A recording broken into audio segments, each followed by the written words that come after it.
Hi, Conscious Mothers. Welcome to day 3, part 3 of our workshop series on marriage, with the focus on things, common mistakes that women are making that you might be making without realizing it, that are creating hardship in your marriage and in your relationship. Okay, so let's start with a recap. All right, so welcome. Yay, I'm glad you guys are coming on. Once again, I'm Honor with Awakened Motherhood, and this week we're really focusing on marriage, focusing on what is it that you want, what does thriving in marriage look like for you, and what does the opposite look like for you that you might be in right now or struggling in. So let's kick it off, and I apologize for the bumping camera because this is gonna happen today. I don't have my tripod, so let's start off with a recap. So we started with the number one most common mistake that that women make that really causes harm in in the mood, in the energy level, and then also in the marriage and the relationship and in families. So number one most common mistake I see mothers making is focusing on what they don't like in their partners. Easy, right? I mean, seems like, how can I not? Everyone's doing this. Women joke about it, they talk about it, people post about this or vent or dish with their friends. It's become so common and so accepted that we dish on our partners that it's something that we might not even question or notice that we do, right? So we focus on what we don't like in them. The second biggest mistake that I see women making, we think that we think that they should work on themselves. We think that the partner, the spouse, the husband, or wife should go and do their own work. That we're good, that we would just be happy if they would do the work. If they would become more aware, or if they would change, or if they would expand their knowledge of parenting, right? If they would show up differently, we would be okay. All right, you've heard me talk a lot before, if you've been here for a while, about conditional happiness or this is conditional relationship. Conditional relationship is like really just thinking, I'd be okay if that thing would change, right? I mean, I don't need to change. I'm laughing because I have been there. Raise your hand if you've been there, right? Like, that is what the problem is right there. I can identify it. I can see it. I can observe it, and I just know, like, I'm not doing that. And so that is what drives me crazy. Let's move on to the third mistake, okay? The third mistake that people make, and all of these kind of lead and flow into each other. So when you're looking at, oh, that drives me crazy, I'm so irritated, and then just, I wish you would go change and you'd do the work. And then the third piece is that I get so worked up about it, or I feel so low and negative from just seeing all of what's not the way that I want it to be, or I believe it can be, that I get really stuck. And so then the third mistake people make is, I believe this relationship can't change. It's never going to change because people don't change. And so there's usually a core belief in there. People don't change. That one gets handed down, and it got handed down to me as well. People don't change. So if that's true in your mind, people don't change, what are you kind of setting yourself up for in terms of what's possible for a relationship? Okay, so I want to say something here about what is a relationship. If you've been with me in this group or for a while, you may have heard some of the talks on marriage that I gave a year and a half, maybe 2 years ago. Really important talks on, like, what is relationship. Sorry, the camera's bouncing. I have to wiggle around. So relationship is what two people co-create. Okay.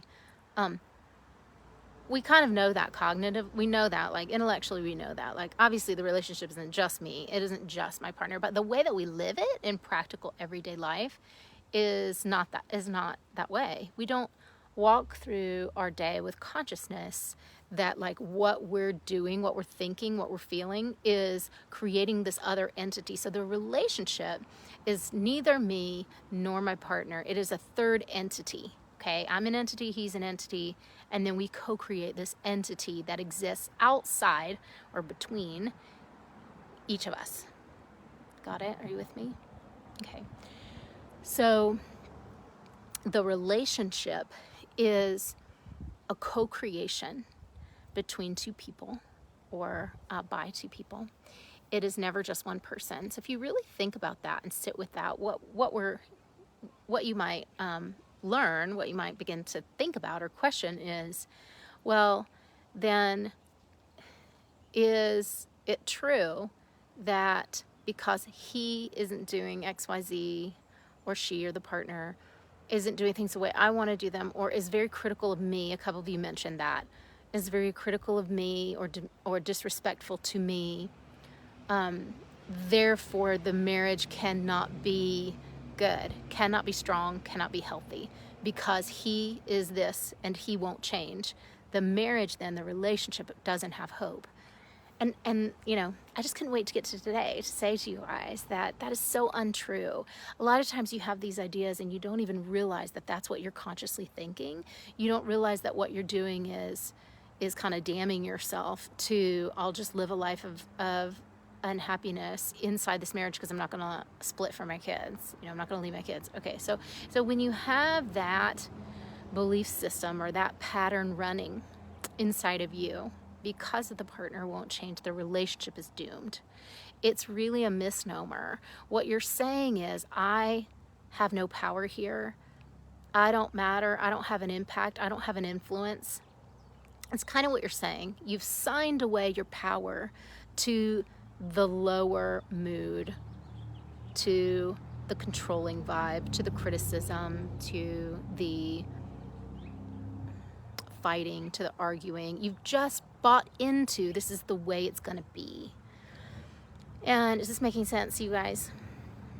I don't want to veer too off track, but I just wanted to say that there's an unconscious part of us that just does this. We just go like, well, since people can't change, the marriage can't change, and it's really not true.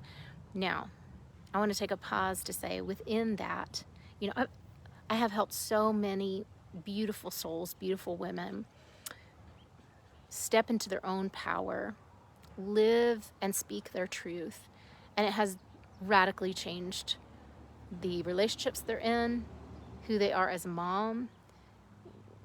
I have seen many, many marriages saved from the brink of divorce. People coming to me kind of as a last resort, and then experiencing miracles, like a better marriage than they've had in 10 years, you know, a more connected marriage or respectful relationship. And sometimes that's with a non-spouse, you know, it's with someone else, or it's with a partner or an ex. However, there are going to be some of you who listen to this and you go like, you know, I'm not sure that I even want to be with this person anymore, or I just kind of don't want to leave, but I'm not really sure how I feel.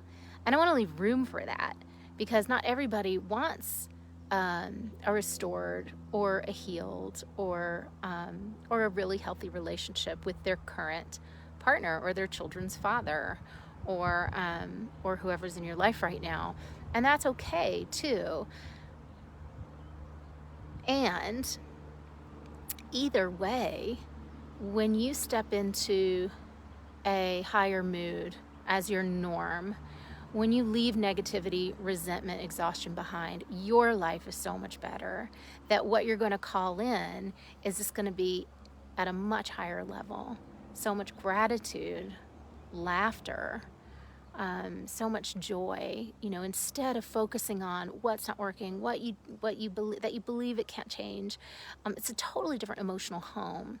So I just wanted to make room for that like not all of you I know are going to hear this and be like, you know, experiencing these things, but there is just so much hope. So I'm going to talk about that in just a moment and come back to that. But let's make sure you have the 3 mistakes and really listening to like, what of these apply to you? 1, focusing on what you don't like in your partner. 2, thinking that you should be the one to work on yourself because this is just, you're clearly messed up.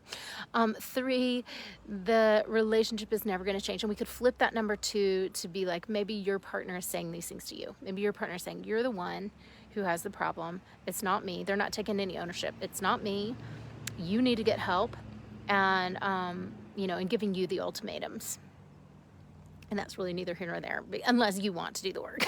Because that's kind of, the whole point of all the teachings that I do is really stepping into ownership of your life, taking responsibility for it to claim what you want so you can live the best life possible for you. So I look back at the post that many of you had commented on about what does thriving in marriage look like, and I wanted to kind of drop the top descriptors of what does thriving in marriage look like to you. 1, teamwork.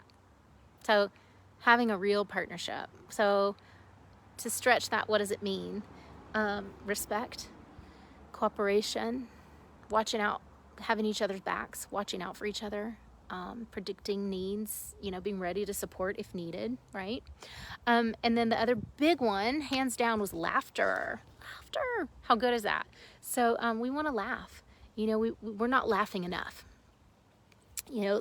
Laughter means lightness. It means joy. It means happiness. It means I'm at ease. I'm at ease enough to laugh and find something that's funny. And laughter doesn't just happen. One of the things that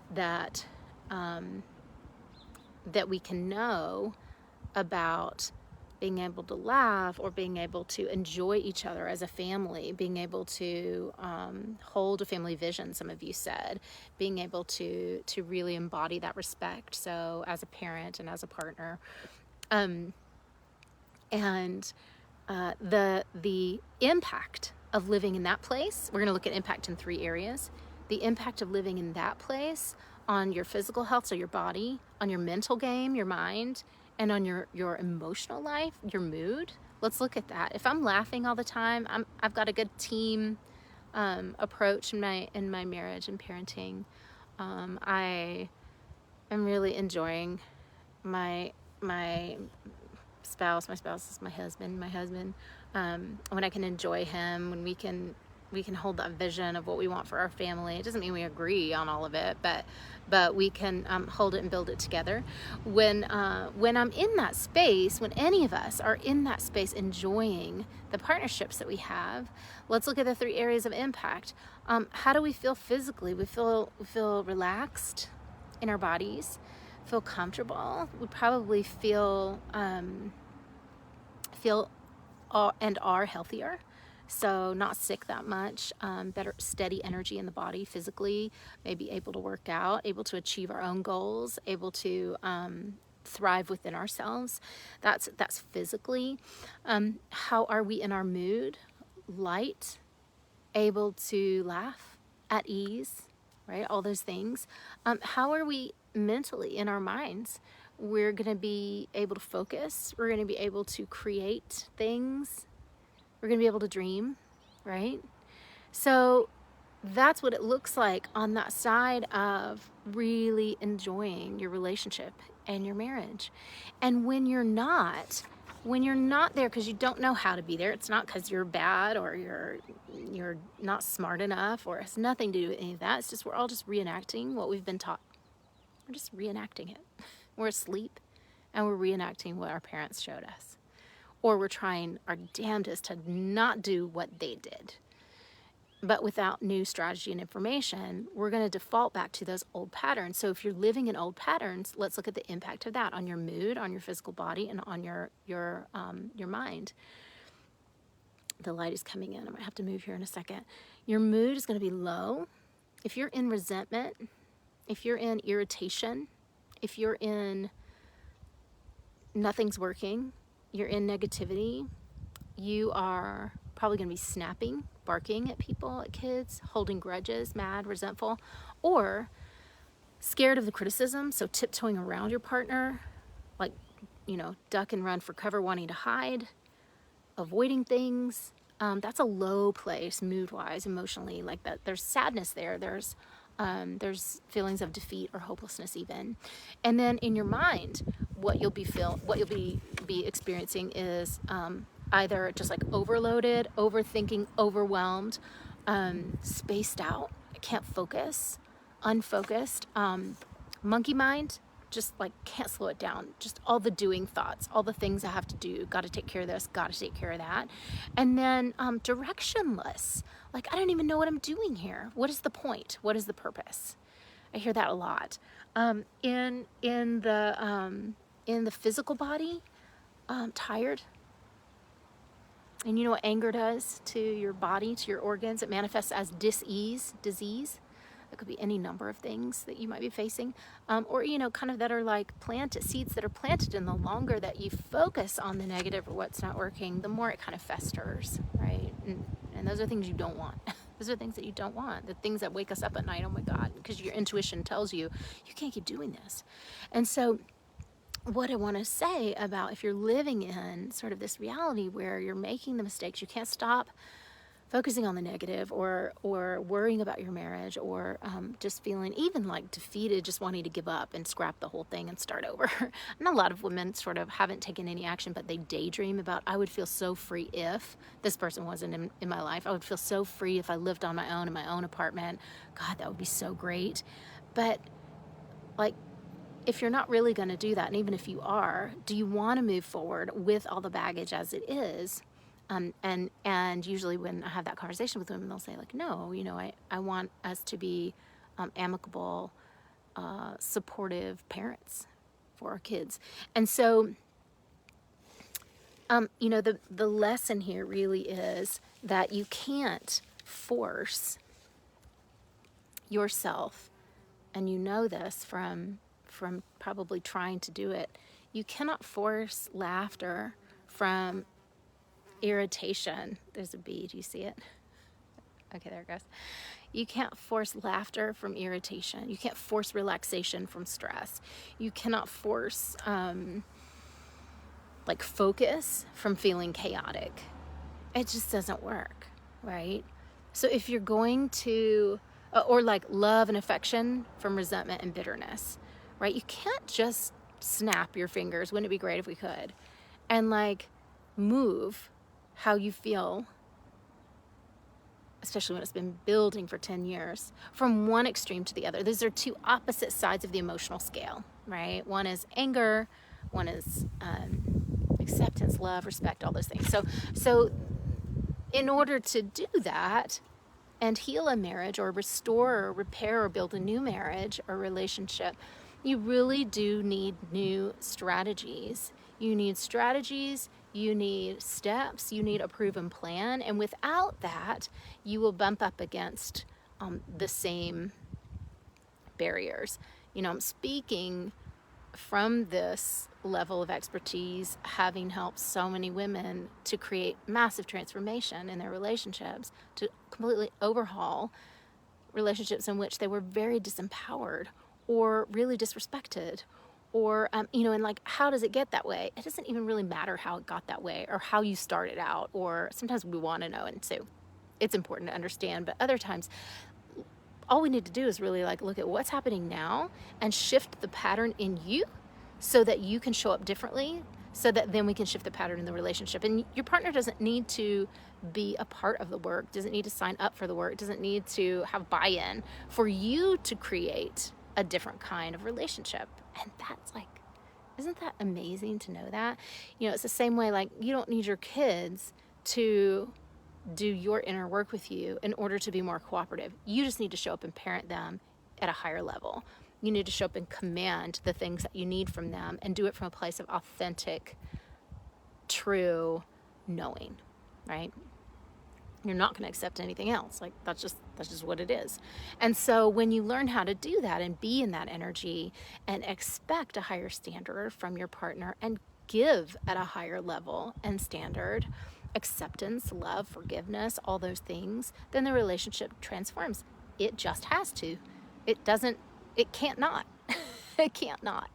And so if you have any doubt about, can this relationship change, then, I'm here to really say, like, there is no relationship that won't change when we up level our thinking. We work in Awakened Motherhood with my clients. We overhaul 3 areas. One is the mental piece, the mindset. One is the heart-based, the emotional self, the emotional experience, that default sort of mood that I'm in, and then the physical, the physical body. And so when we upgrade and focus differently in those 3 areas, that is going to change directly and impact the primary relationships that we're in, pretty much all of them. So and not because we have to work on them directly, or we have to dissect them, or we have to analyze them. Like, it's such a waste of time to do that.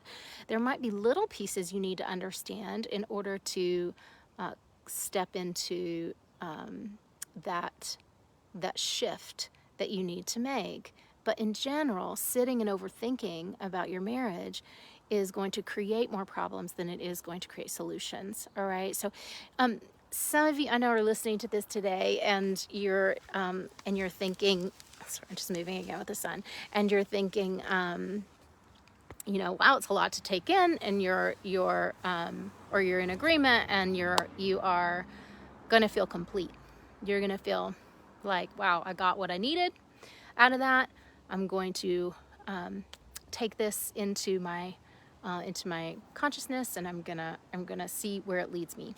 And that is beautiful. And others of you are gonna get to this point and think that you want to know more, and you want to create and have the kind of changes that create laughter in your marriage, where you can just like make fun of your kids. I mean, sometimes we need to do that. Sometimes we need somebody who, my family's here, so being quiet, who we can make fun of our kids with. It's just, like in lightness, in love, not out of negativity, but for fun. And sometimes we need that, and we need someone that we can celebrate with when one of our kids has a massive breakthrough or accomplishes something they didn't think that they could. And we need someone to have our back when we're not feeling well, or when they're not feeling well. They need us to lift them up. And that's really what partnership is. It's not always pretty, as you know, and the goal isn't that it's perfect, but the goal is that I can connect from my empowered calm. I can connect from my presence. I can connect from the heart, and not judge my spouse, and really fully accept from love that he is doing the best he can. And I expect that he knows that in me too. And that when we mess up, that we can forgive and come back and make that choice to come back and start again. And so it's a practice. It is an exercise, but when you have the right strategies and tools, and if you need to up-level your strategy, then ask yourself if you're ready to do that work. But it is doable. And boy, is it amazing and joyful, and to be on the other side of a tense relationship, or one in which you felt like you didn't really have the voice you wanted to. And that is, I get to live that and see that every day. You're so sweet, Shannon. Just saw your comment pop up. Aw, you are beautiful. So that, and I'm going to, hopefully this keeps rolling. I'm having internet issues. And so I'm going to wrap up with saying, book a, like, what do you do if you want to know more? What do you do if you want to, take your next steps, if you want to heal your marriage, if you are ready to know the how, then I won't know if I can help you until I hear what's going on for you. So you can leave some comments here, And I'll check back and we can connect if it makes sense for you to have a clarity call. But I do offer a free clarity call. They are 45 minutes to an hour. If, you know, once we hear what's going on for you, if I know I can help you, and I promise you, I will be very honest about that. If I know that I can help you have what you're wanting, then we can talk about how like, that looks and see if that is fit for you.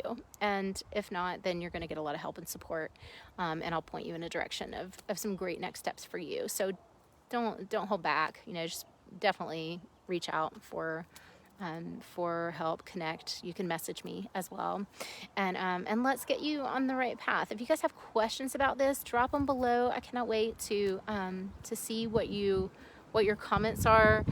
Calls to action, as always. Bring others into this group so that people who need help can find it, and let me know what was helpful, if anything, for you here today. All right, I'd love to hear your visions. Those of you who are like really listening all week and have listened to all 3 videos, if you have developed more of a vision of what you do want rather than what you don't want, then love to hear a sentence or so about that. Drop that below. Happy Friday, you guys. Lots of love, and just sending you so much peace in your relationships, and just the hope that it really can grow and change and transform no matter what's going on. All right, much love. See you soon.